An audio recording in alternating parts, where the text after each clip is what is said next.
जी student अस्सलाम वालेकुम। उम्मीद करता हूँ आप खैरियत से होंगे। हमारा आज का जो टॉपिक है वो है बेसिक डेफिनेशंस, जिसमें हमने मैटर को देखना है, सब्सटेंस, फिर मिक्सचर। और मिक्सचर की दो दो टाइप्स होती हैं, एक होमोजेनियस मिक्सचर है और एक हेटेरोजेनियस मिक्सचर है। फिर सब्सटेंस को डिफाइन करना है, इसको डिफाइन करने के बाद फिर हमने एलिमेंट को देखना है, एलिमेंट को देखने के बाद हमने फिर कंपाउंड को डिफाइन करना है, और लास्ट में हम देखना है कि केमिकल प्रॉपर्टीज़ और फिजिकल प्रॉपर्टीज़ क्या होती हैं। तो डिफाइन करते हैं मैटर को। मैटर क्या होता है, मैंने पहले लेक्चर में भी बताया था, जब मैंने साइंस और केमिस्ट्री को डिफाइन किया था इंट्रोडक्शन ऑफ केमिस्ट्री में, तो मैटर को मैंने वहाँ पर भी एक्सप्लेन किया था। आज दोबारा एक्सप्लेन करने जा रहा हूँ मैटर को, कि मैटर क्या होता है। सिंपली मैटर ये होता है कि कोई भी चीज़ जो जगह भी रखती हो और वज़न भी घेरती हो, उसको कहते हैं मैटर। कोई भी चीज़ है, लेट्स सपोज जिस तरह मार्कर है, मार्कर के नीचे एक तो जगह होती है और इसका वेट भी होता है। तो दो कंडीशन होती है एक मैटर की, एक तो ये स्पेस को ऑक्यूपाई करे, दूसरा ये कुछ ना कुछ वेट भी कैरी करे, इसको कहते हैं मैटर। सिंपली किस तरह हम डिफाइन करेंगे मैटर को, एनीथिंग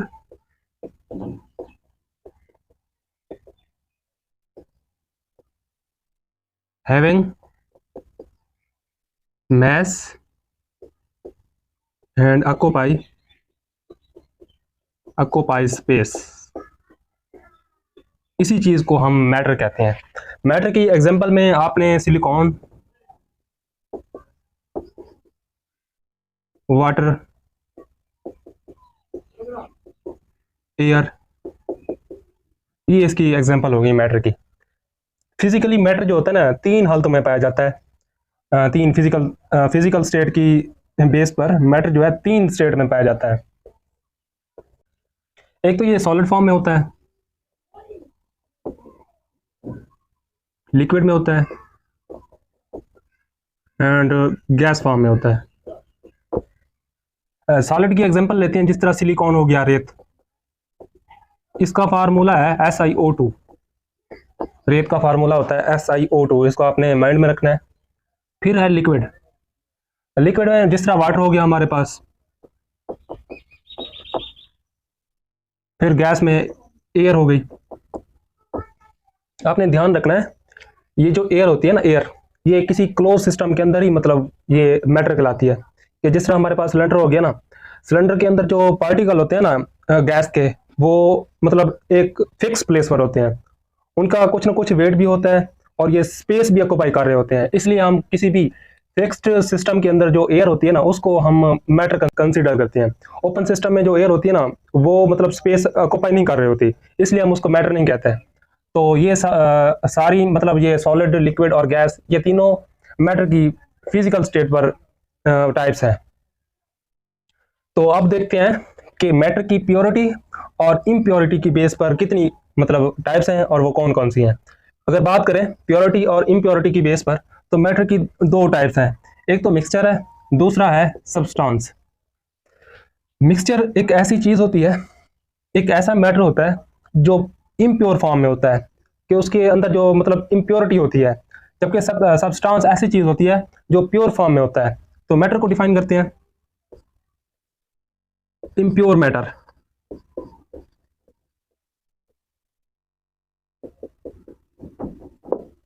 इसको कहते हैं मिक्सचर।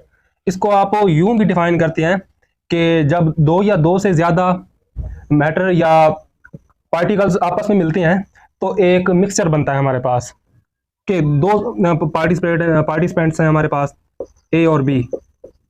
जब ये खुद आपस में मिलते हैं फिजिकली, जब ये दो पार्टिकल्स आपस में मिलते हैं, आपने एक बात ध्यान रखनी है कि मिक्सचर के अंदर जो पार्टिकल्स होते हैं ना, वो फिजिकली रिएक्ट करके वो बनाते हैं, मिक्सचर बनाते हैं। तो इस बात को आपने ध्यान रखना है कि जो पार्टिकल होते हैं ना, वो फिजिकली रिएक्ट करके ना वो मिक्सचर बनाते हैं। ये हो गया हमारे पास मिक्सचर। अब जाते हैं सब्सटेंस की तरफ। सब्सटेंस क्या होता है, कि कोई भी चीज है, कोई भी मैटर है जो प्योर फॉर्म में पाया जाता है, उसको हम कहते हैं सब्सटेंस। किस तरह इसको डिफाइन करना है, pure form of a matter,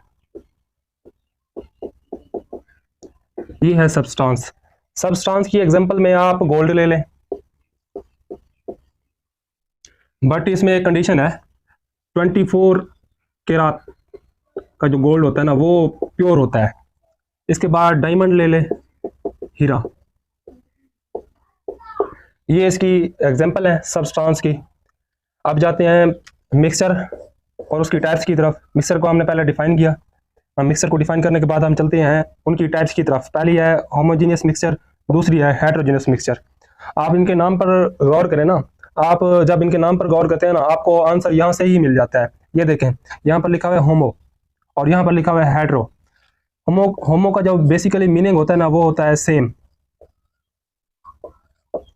तो आपने इस तरह डिफाइन करना है, the type of mixture in which the particle are in uniform composition, कि जो पार्टिकल, जो होमोजीनियस मिक्सचर के अंदर जो पार्टिकल होते हैं ना उनकी जो कंपोजिशन होती है ना वो यूनिफॉर्म होती है।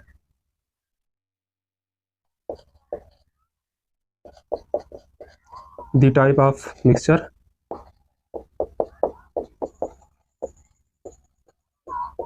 हैविंग यूनिफॉर्म composition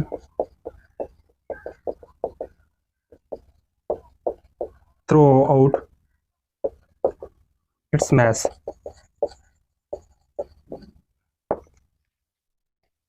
ये यूनिफॉर्म का क्या मीनिंग होता है? यूनिफॉर्म का मीनिंग ये होता है कि जो मिक्सचर होते हैं ना, मिक्सचर उसके अंदर जो पार्टिकल होते हैं ना उन पार्टिकल की जो तरकीब होती है ना वो पूरे मिक्सचर के अंदर ही सेम होती है। मिसाल के तौर पर हमारे पास एयर है, एयर के अंदर जो गैसेस होती है ना वो कार्बन डाइऑक्साइड है और ऑक्सीजन है, नाइट्रोजन है। तो ये जो तमाम गैसेस है ना, तमाम गैसेस की जो कंपोजिशन है थ्रू आउट एटमोस्फेयर ये सारी सेम होती है, इसलिए हम इसको कहते हैं होमोजीनियस मिक्सचर। इसकी एग्जांपल में ले लें एयर, दूसरी वाटर ले लें, वाटर प्लस NaCl। ये इसकी दो एग्जांपल है। और हेटेरोजेनस मिक्सचर ये होता है, हेटेरो मीन डिफरेंट,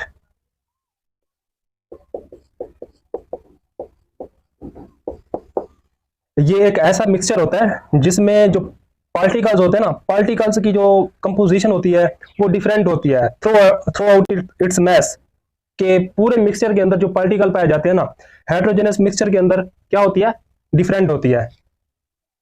तो अब आपने डिफाइन करना है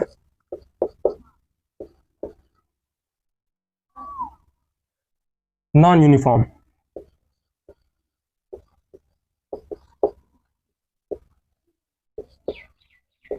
composition of the particles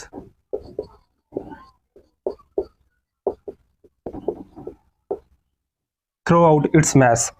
आपने इसको यूं डिफाइन करना है और इसकी एग्जांपल मैं आपको देता हूं। जिस तरह हमारे पास हो गया सलाद, क्योंकि सलाद में प्याज भी होता है, टमाटर भी होता है, ये जो मिक्सचर होते हैं इसका जो पार्टिकल होते हैं, ये पार्टिकल ये है कि जिस तरह सलाद के अंदर टमाटर हो गया, प्याज हो गया, ये दो पार्टिकल्स हैं। प्याज की अपनी मतलब कंपोजिशन है और टमाटर की अपनी कंपोजिशन है। मतलब ये जो हेटेरोजेनस मिक्सचर होते हैं ना इसके जो पार्टिकल होते हैं ना, मतलब इसकी जो वो होती है कंपोजिशन होती है वो डिफरेंट होती है, यूनिफॉर्म नहीं होती। ओके। और नंबर टू ये है कि जो होमोजीनियस मिक्सचर के अंदर पार्टिकल्स पाए जाते हैं हम उनको नेकेड आई से नहीं देख सकते। जिस तरह एयर है, एयर के अंदर कार्बन डाइऑक्साइड, ऑक्सीजन, नाइट्रोजन पाई जाती है, हमें ये नजर नहीं आती क्योंकि इनकी जो कंपोजिशन होती है ना पूरे एटमॉस्फेयर के अंदर यूनिफॉर्म होती है, इसलिए हमें ये नेकेड आई से नजर नहीं आते। ये जो वाटर के अंदर NaCl डालते हैं, टेबल साल्ट, ये भी हमें नजर नहीं आता क्योंकि इसकी जो कंपोजिशन होती है ना थ्रू आउट वाटर सेम होती है, तो इसलिए ये हमें नेकेड आई से नजर नहीं आता।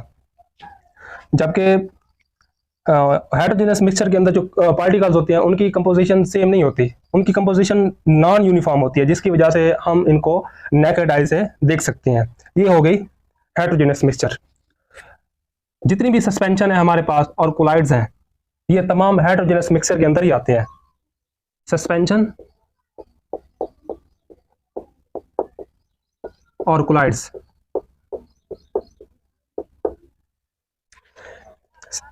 सस्पेंशन क्या होता है, ये जो सिरप होते हैं, सिरप क्यों कहा जाता है कि सिरप को यूज करने से पहले शेक किया जाए, क्योंकि ये एक हेटेरोजेनस मिक्सचर है, इसके अंदर पार्टिकल का साइज बड़ा होता है, ये हम नेकेड आई से देख सकते हैं इनको। इसकी वजह इसी वजह से ये जो सस्पेंशन होते हैं, ये सिरप होते हैं, यूज करने से पहले इनको हम शेक करते हैं ताकि ये जो पार्टिकल है ना थ्रू आउट लिक्विड ये मिक्स हो जाए अच्छी तरह से, फिर हम इनको जाके यूज करते हैं। फिर देखते हैं सब्सटेंस की टाइप्स, जिसमें पहली टाइप्स है elements.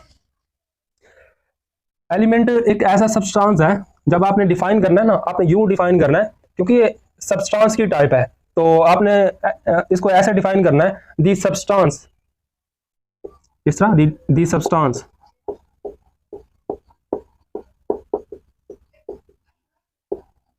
which cannot break down into smaller particles। Element एक ऐसी चीज होती है, एलिमेंट एक बेसिक सब्सटेंस होता है और इतना छोटा होता है कि हम इसको फर्दर ब्रेक करके ना पार्टिकल्स के अंदर चेंज नहीं कर सकते। तो आपने इसको ऐसे डिफाइन करना है, the substance which can not be break down into smaller particles. आपने इसको ऐसे डिफाइन करना है। ये हो गया एलिमेंट। हमारे पास 118 एलिमेंट्स हैं, 118 एलिमेंट्स हैं जो अभी तक डिस्कवर हो चुके हैं। इनमें से 92 जो हैं वो है नेचुरल अकरिंग है, और बाकी जो 26 हैं वो है आर्टिफिशियल, जिसको ह्यूमन बीइंग ने मतलब लिबॉर्टरीज के अंदर जाके ना प्रिपेयर किया। ये एलिमेंट है हमारे पास। चंद एग्जांपल देता हूं आपको एलिमेंट की। जिस तरह हमारे पास हाइड्रोजन हो गया, सबसे पहला एलिमेंट है हाइड्रोजन। हाइड्रोजन के बाद आप क्लोरीन ले लें,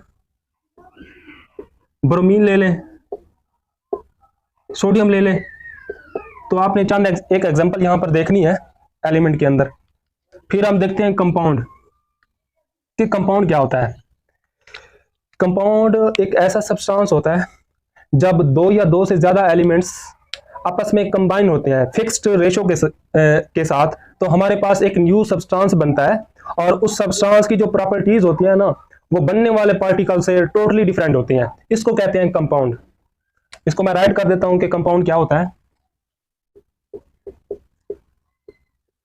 when two or more elements combine in a fixed ratio,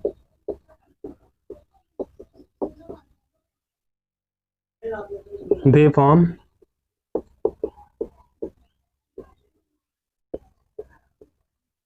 a new product।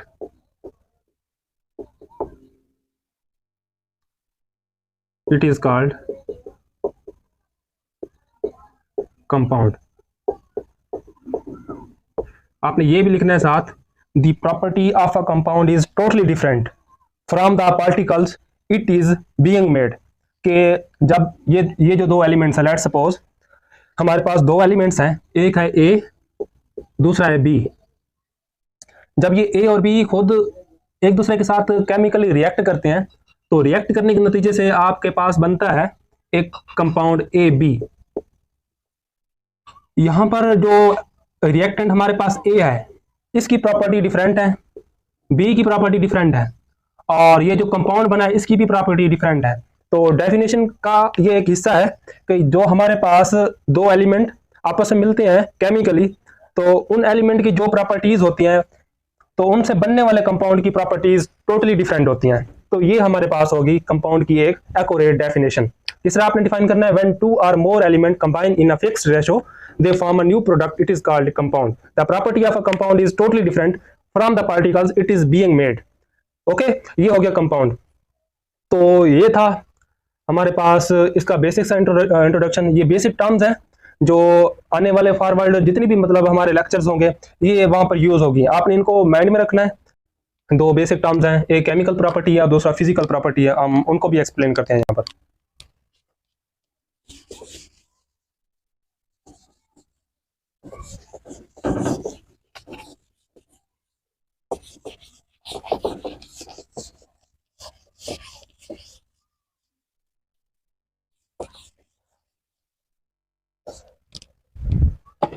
Ji student, physical और केमिकल प्रॉपर्टीज।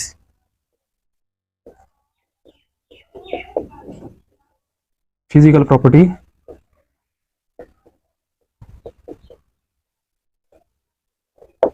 फिजिकल प्रॉपर्टी ये होती है कि जो किसी भी मैटर की फिजिकल स्टेट से रिलेट करती हो उसको कहते हैं फिजिकल प्रॉपर्टी।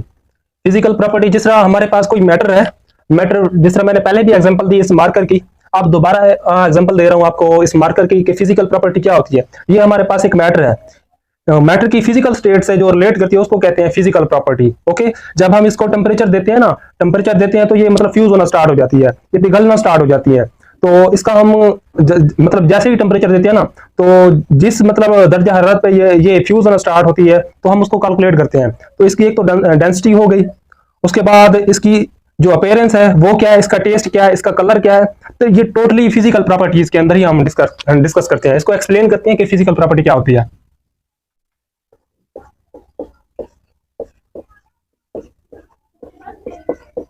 The properties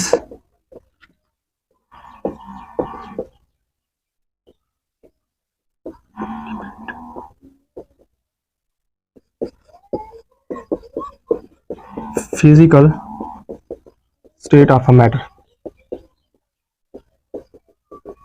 फिर आपने एग्जांपल इसकी देनी है साथ। एग्जांपल में जिस तरह कलर हो गया, अपीयरेंस हो गई,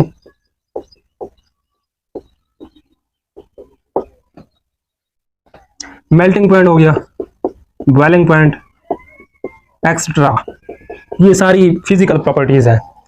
एक और एग्जांपल देता हूँ आपको, सिंपल सी एग्जांपल है जो आपकी बुक में मेंशन है। वो ये है कि जब हम आइस को टेम्परेचर देते हैं तो आइस मेल्ट होना स्टार्ट हो जाती है। तो मेल्ट होने के नतीजे में आइस से वाटर बनता है। जैसे ही और टेम्परेचर देते हैं तो वो वाटर वेपर में कन्वर्ट हो जाता है। तो through out all the process, के इस प्रोसेस के दौरान मैटर की ये जो वाटर है इसकी फिजिकल स्टेट चेंज हुई है। तो इसलिए हम कहते हैं कि जो फिजिकल प्रॉपर्टी होती है ना, वो मैटर की फिजिकल स्टेट से रिलेट करती है। जिस तरह आइस से वाटर बना, फिर वाटर से वेपर्स में चेंज हुआ। अगर वेपर्स को हम कूल करना स्टार्ट कर देना तो ये दोबारा आइस बन जाती है। तो इसी सारे प्रोसेस के दौरान मैटर की फिजिकल स्टेट ही चेंज हुई है। एग्जांपल में आप ये भी लिख सकते हैं, changing of ice in water, फिर वाटर से वेपर्स, वेपर से फिर दोबारा वाटर, जब हम इसको कूल करते हैं। ये इसकी एक ऑथेंटिक सी एग्जांपल हो गई। फिर नेक्स्ट हम डिस्कस करते हैं केमिकल प्रॉपर्टी कि केमिकल प्रॉपर्टी क्या होती है।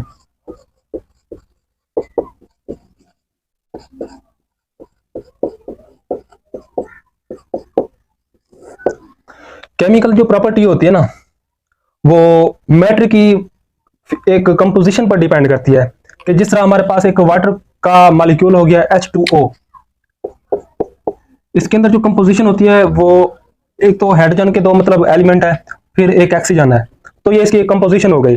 जब तक ये कंपोजिशन चेंज नहीं होती ना, तो ये जो मॉलिक्यूल होता है अपनी असल फॉर्म में रहता है। तो ये जो केमिकल प्रॉपर्टीज होती है ना, ये मैटर की ऐसी प्रॉपर्टीज होती है जो उसके अंदर पाए जाने वाले तमाम पार्टिकल्स की फिक्स्ड रेशो पर डिपेंड करती है। इस तरह आपने डिफाइन करना है, दी प्रॉपर्टीज